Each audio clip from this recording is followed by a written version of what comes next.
boys, UFC London, Edwards versus Brady this Saturday. And unlike last week, your boy's about to sweep this card. I'm going to give you guys my rare predictions on who I think is going to win and how. And trust, we are getting every single one of these right, down to the little details. Let's start off with the prelim opener.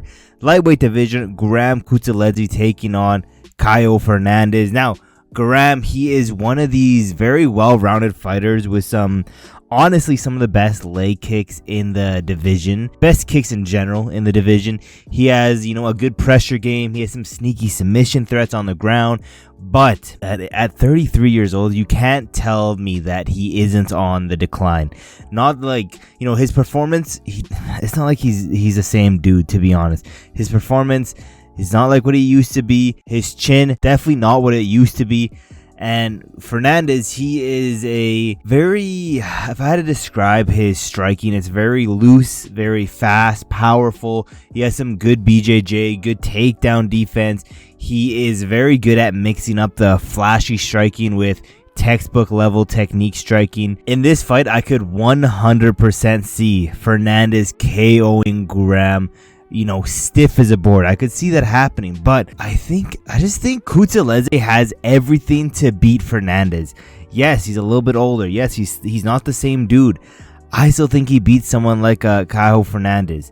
That being said, 29-28 decision, maybe losing the first round due to Fernandes, fast, powerful striking game, the more oohs and ahs. But yeah, Guram Kutateladze, 29-28 decision win. Let's go down bantamweight division. Not gonna lie, I'm kind of scared because this card is kind of stacked, and I've noticed a little bit of a trend lately as we've got into 2025. It seems like the shitty, not stacked UFC, especially the non-pay-per-views, the ones that everyone thinks are going to be asked because there's no name value, those things pop off. But when we have a name value one, doesn't seem to be as good. So I'm praying, because UFC London is stacked with name value. I'm hoping that this is going to be a good card. Bantamweight division, Fletcher taking on Caolán, Loughran.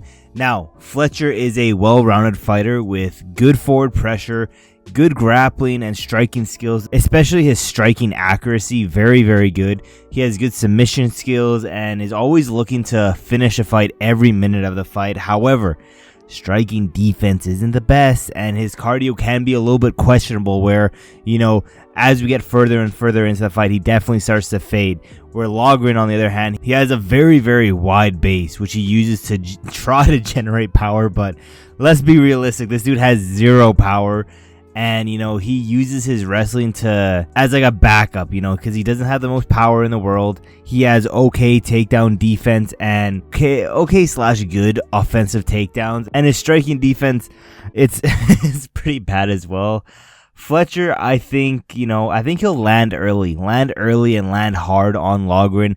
I think he'll rock Loughran sometime in the fight, whether it be round 1, round 2, or 3. I'm leaning more towards round 2. I see it perfectly right here. He rocks Loughran, and then Loughran goes and shoots a panic takedown where Fletcher gets a very sneaky guillotine submission win. Put that in the playbooks. That shit's happening. Round 2, Gilly sub. Let's go down women's strawweight division. This is gonna be this is going to be a fun one. We have Shauna, Bannon taking on Puja, Tomar. A banger of a fight. This should have been on the main card, to be honest. But Shauna is a striker who is always moving forward. She does low-key rely on her pressure to break her opponents too much. Her striking accuracy, though, pretty good. Where Puja Tomar, she is a fast and aggressive striker who just loves to make every fight a scrap and sucker her opponents into a brawl, which I could see happening in this fight. I could see her 100%, suckering Shauna into a brawl. She mixes up her strikes pretty well, but this girl's grappling is absolute garbage, and she can get taken down and held very, very easily. And, I'm not going to lie, we might have another, why did you redeem moments? I'm just saying, we already saw that earlier. I wouldn't be surprised if we get that. And to be honest, I think the MMA gods are going to redeem us, and we're going to see a classic why did you redeem it moments, like I'm seeing like picture perfect with the Jubilee fight, you're telling me that Tomar doesn't recreate the Jubilee special. You're telling me that doesn't happen. Round 1 TKO. She's gonna scream, why did you redeem it at the end of it? Mark it down, put that shit on a parlay. It's gonna hit. Middleweight division, Christian Leroy Duncan taking on Andrey Pulyaev. I don't know, your boys, I'm trying, but I think it says Pulyaev. Christian Leroy Duncan is a high-pressure fighter with some pretty powerful striking, speed and creativity. He will mix in the wrestling if he needs to, but he does have some good ground and pound when he does get it to the ground. Although he can be very dangerous on the feet, he can be a little bit sloppy as well. Like, he can get suckered into a Cody Garbrandt fight. Where Andrey, he is a good, patient striker. He keeps things tight. He uses his jab. He uses his jab a lot, which I think is good. However, it is good, but this dude just spams that shit. He only throws the jab and nothing else behind it, way too much. And, he does good work on the body early and on the feet. He moves around very good. He's able to mix in takedowns as well if he needs to. There is a little bit of a question mark on his submission defense, though, because he has been submitted in the past. We haven't really seen him tested in the UFC, so I don't know if he has made improvements. I think Christian Leroy isn't going to have to really worry about Andrey's hands as much because I don't think he has I couldn't see Andrey putting out Christian Leroy. I just couldn't see it happening. I don't think he has to worry about the hands. I think he can stuff, and not just stuff, but get back up from Andrey's takedowns if it does happen. And to be honest, I'm seeing this perfect again. I see it in my head. Call me Mystic Mac because I'm predicting this shit right now. Andrey is going to be spamming that jab all night. Christian is going to read that, and round 3, he's going to find the timing. He's going to slip the jab that is just a nonsense jab, nothing behind it. Slip the jab, KO, counter. Mark that down. Round number 3. Let's keep moving down. Heavyweight division. Blobfest of a fight here. We got Marcin Tybura taking on Mick Parkin. And, Mick Parkin, let's start with Tybura. Tybura is a fighter who he wants to move forward, get his opponents to the cage, and then take them down and do some ground and pound. And not just ground and pound, some lackluster ground and pound, to be honest. And Tybura, he's 39 years old. He's been wobbled pretty much. I can't remember the last time he hasn't been wobbled in one of his fights. And, it's getting concerning. He's 39 years old. I don't know how much time he has left at the top of heavyweight. And Parkin is a fighter who likes to move forward, but he has a very slow volume pace with him. He has heavyweight power like pretty much every heavyweight. And he can use his takedowns to, slow shit down because he doesn't like to fight at a high pace. He wants to fight at a very slow pace. He can use those takedowns to continue fighting at a slow pace if it gets too high for him. And to be honest, I'm picturing it again, stay with me. MMA gods, they're telling me right now that they want Mick Parkin to win. So Mick Parkin is going to win. And they're going to try to get Mick Parkin to do a heel turn against Aspinall. And we're going to have one of the craziest rivalries in heavyweight, like MMA, but in UFC history for heavyweight. So Mick Parkin's going to win. Eventually, he's going to go heel. He's going to turn on Aspinall. They're going to have a trilogy. But for right now, first round KO, Mick Parkin. Write it down. Let's go down to the flyweight division. Flyweight, Loughran Kavanagh versus Felipe dos Santos. Now, Kavanagh, a very, very fast, and he has a good pace to him striker with some great footwork, good speed, good power for the division, and he has good fight IQ. He won't just chase a knockout. He has enough cardio as well to go all 3 rounds, but yes, he has a good pace to him, but his volume also isn't the highest, if that makes any sense. It sounds so stupid saying it, but it makes sense if you watch his fights. Dos Santos, on the other hand, is one of these judo box fighters who comes forward, throws a shit ton of volume, tries to find the finish. He is dangerous on the feet. On the ground, he can look a little bit lost, and he does have a little bit of a lackluster cardio, I'm not gonna lie. Now, this will be by far Kavanagh's biggest test so far in the UFC. And I have Felipe dos Santos pretty highly regarded. I say all the time that Lima, him beating dos Santos was such a huge feather in his cap. I have dos Santos pretty highly regarded. Like I said, fucking just repeating myself. But yeah, I can't pick someone who we just don't know too much about. Santos is really good, regardless of being 1-2 in his last 3. You look at this dude's record, and you see 1-2 in his last 3, and you're saying, yeah, this dude's borderline about to get cut from the UFC. Then you look at who he lost to. It's against Andrey Lima, who is a huge prospect right now in flyweight, and Manel Kape. I don't really need to say anything else.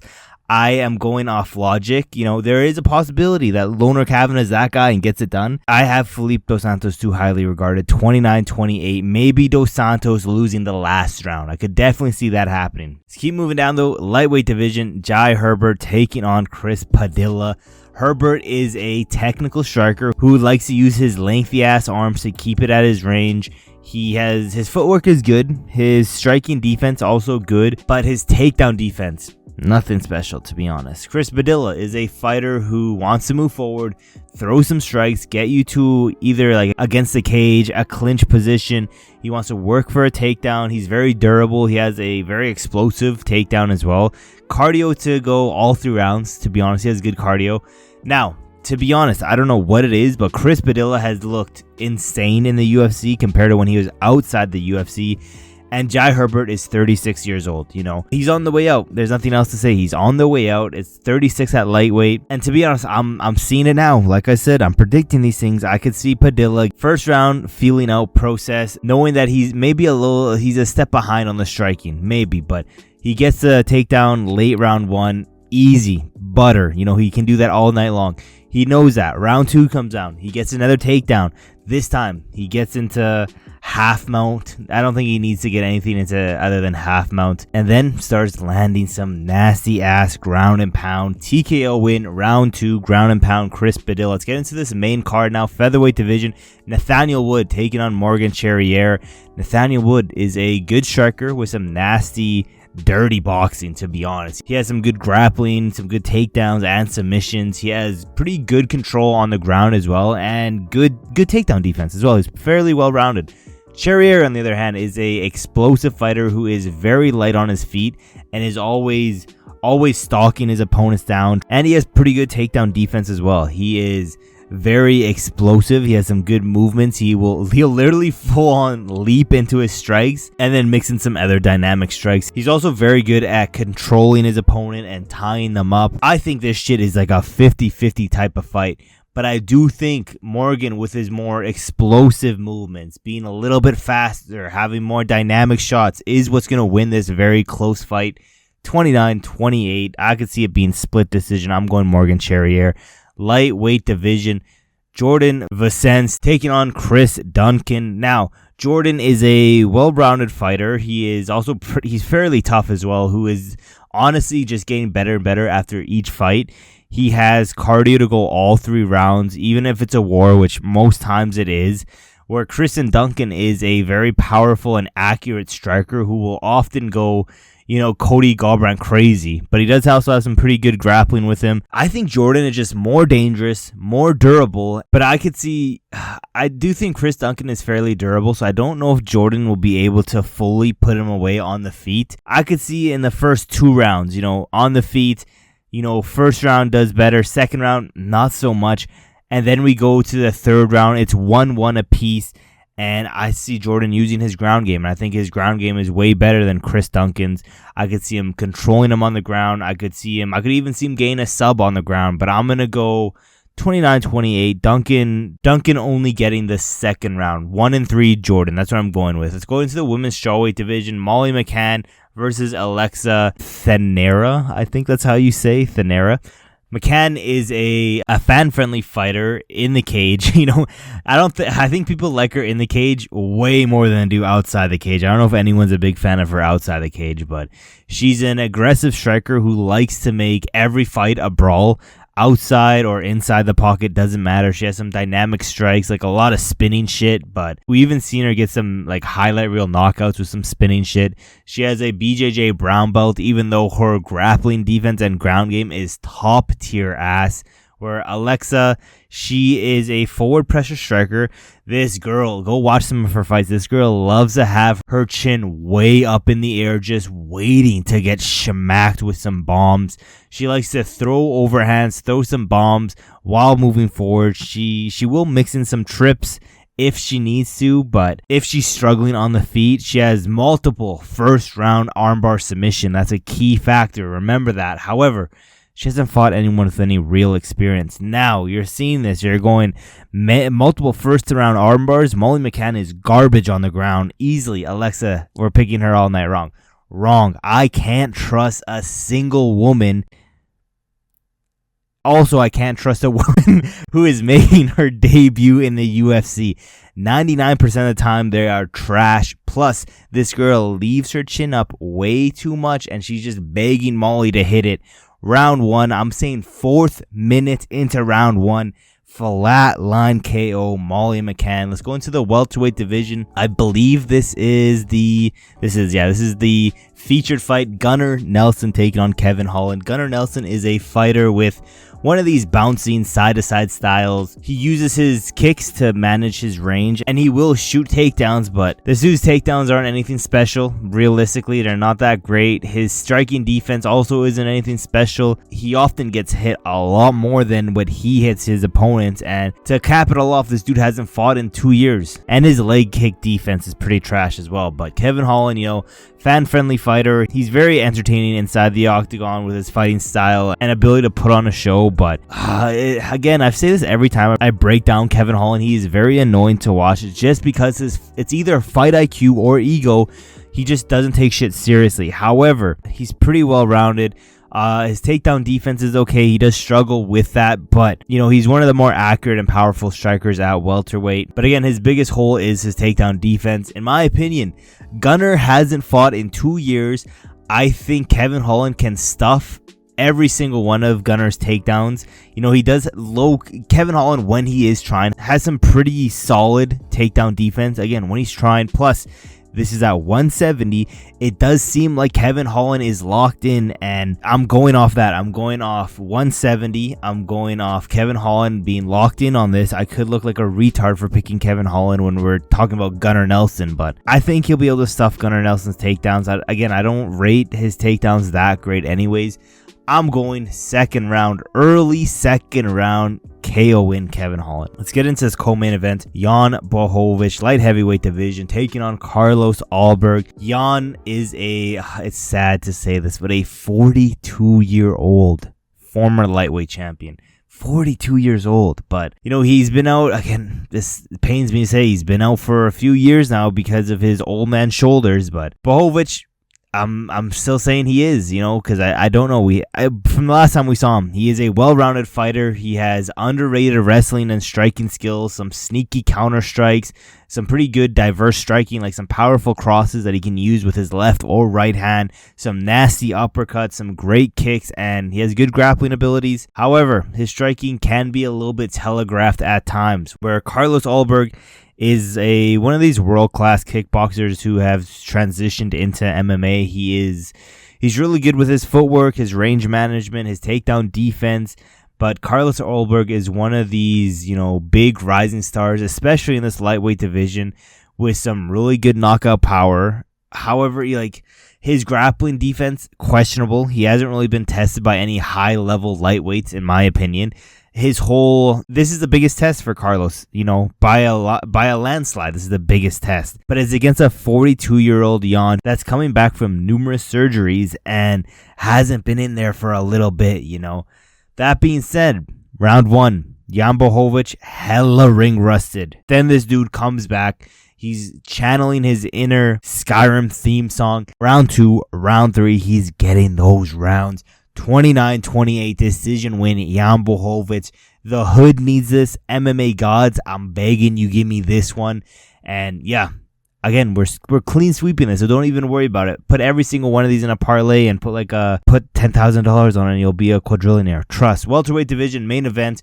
Leon Edwards, Sean Brady. Leon Edwards, he is a well-rounded fighter. It's so hard breaking this dude down and acting serious how he, compared to how he fought last time. But he's a well-rounded fighter with good striking, good counter striking and decent wrestling skills with takedowns, takedown defense. He has pretty good cardio, good fight IQ, and is able to, he has taken down some pretty good opponents. Nate Diaz, Kamaru Usman, Colby Covington. He has some good takedowns on his resume. He is very good. All those things I just listed, very good, unless it is too early in the morning. This boy just can't do it. If it's too early, then my boy's not showing up. As simple as that. He has decent footwork, but it's not the best footwork because he can get hit unnecessary because of the footwork. Sean Brady is a very dangerous fighter on the ground, but doesn't have, the best cardio in the world. He did prove that he does have decent cardio in his last fight, but again, it's okay cardio. It's not the best, but it's definitely not the worst. And he isn't anything special on the feet, but he's really just a high-level grappler with some impressive... He does have good physical strength for a welterweight, and he's a BJJ black belt, so you have to put that into consideration. However, a lot of people are, just going off Leon Edwards' last fight. It's not going to be too early for this boy. He's coming, he's coming in there hot. He knows what he's got to do. Can't just go off one fight, and that's who Leon Edwards is. Last fight, he fought like a retard. Yes, I'll give you that, but Leon is all around the better fighter here. I'm going to go 4-1 Leon Edwards. I think it's going to go to the decision. I don't know which rounds and which round, because I don't really think Sean Brady has gained one round. Maybe the first round, he'll be able to take down Leon Edwards. After that, I just don't see Leon winning this. I don't see Leon knocking out Sean Brady because low-key he's kind of like a decision merchant. But yeah, 4-1 Leon Edwards decision win. And yeah, that's UFC London. Let me know in the comments below, what do you think of the predictions? Who would you pick instead? Again, we're clean sweeping this, and I try to get this shit out on Monday. It's 2 a.m. right now on Tuesday, so I'm going to get this out for you guys on Tuesday. I know, a little bit disappointing, but I'm going to try my best to upload every single day up until Saturday. So thank you guys for watching to the end of the video, and I will see you guys in my next video.